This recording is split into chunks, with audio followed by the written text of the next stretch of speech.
नमस्कार दोस्तों, आपका स्वागत है शेयर बाजार इनसाइड चैनल पर। चलिए आज के अपडेट की शुरुआत कर लेते हैं। सबसे पहले बात करूं बजाज ऑटो का क्वार्टर 1 का रिजल्ट आ चुका है। कंपनी की सेल्स देखें तो पिछले साल क्वार्टर 1 में थी 11,932 करोड़ रुपीस, जो इस साल क्वार्टर 1 में हो चुकी है 13,133 करोड़ रुपीस।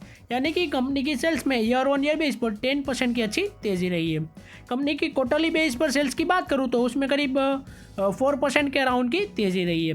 कंपनी के नेट प्रॉफिट की बात करें तो कंपनी का नेट प्रॉफिट पिछले साल क्वार्टर 1 में था 1,942 करोड़ रुपीस, जो इस साल क्वार्टर 1 में हो चुका है 2,210 करोड़ रुपीस। यानी कि ईयर ऑन ईयर बेस पर कंपनी के नेट प्रॉफिट में करीब 14% के अराउंड तेजी रही है।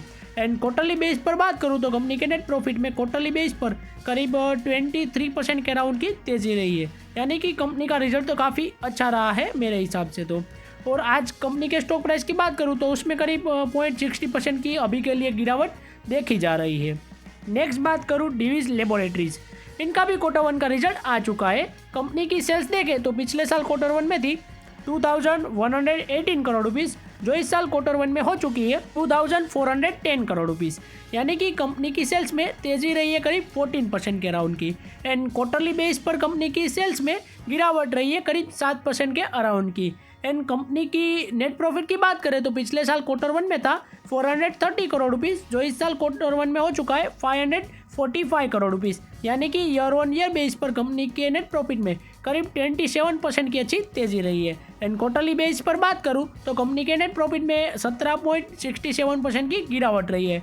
यानी क्वार्टरली बेस पर कंपनी का रिजल्ट अच्छा नहीं रहा है, मगर ईयर ऑन ईयर बेस पर कंपनी का रिजल्ट ठीक ठाक रहा है। इसी वजह से आज कंपनी के स्टॉक प्राइस की बात करूं तो इन्वेस्टर को भी इनका रिजल्ट नहीं अच्छा लगा है, क्योंकि कंपनी के स्टॉक प्राइस में करीब 4% प्लस की आज के दिन गिरावट देखी जा रही है।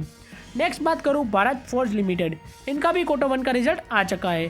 कंपनी फोर्जिंग से रिलेटेड काम करती है, आप सबको पता ही होगा। कंपनी की सेल्स देखूं तो पिछले साल क्वार्टर 1 में थी 4,106 करोड़ रुपीस, जो इस साल क्वार्टर 1 में हो चुकी है 3,909 करोड़ रुपीस। यानी कि इस कंपनी की सेल्स में गिरावट रही है, आप जो देख सकते हैं करीब 5% के अराउंड। एंड क्वार्टरली बेस पर कंपनी की सेल्स में 1.45% की तेजी रही है। यानी कि कंपनी की सेल्स में इतनी ज़्यादा कोई तेजी नहीं रही है। कंपनी के नेट प्रॉफिट की बात करूँ तो पिछले साल क्वार्टर 1 में था 175 करोड़ रुपीस, जो इस साल क्वार्टर 1 में हो चुका है 284 करोड़ रुपीस। यानी कि कंपनी के नेट प्रॉफिट में करीब 62% के अराउंड की तेजी रही है। एंड क्वार्टरली बेस पर कंपनी के नेट प्रॉफिट में 0.35% की तेजी रही है। कंपनी का रिजल्ट देखूँ तो मेरे हिसाब से तो इतना अच्छा नहीं आया है। और आज कंपनी के स्टॉक प्राइस की इम्पैक्ट की बात करूं तो उसमें भी इन्वेस्टर को पसंद नहीं आया है। इस वजह से भारत फोर्ज के स्टॉक प्राइस में करीब 2% के अराउंड की गिरावट भी देखी गई थी। आज का वीडियो हमारा यहीं तक था। ऐसे ही वीडियोस देखने के लिए हमारे चैनल को सब्सक्राइब कीजिए और बेल आइकन को ऑन करना मत भूलिएगा। Thanks for watching.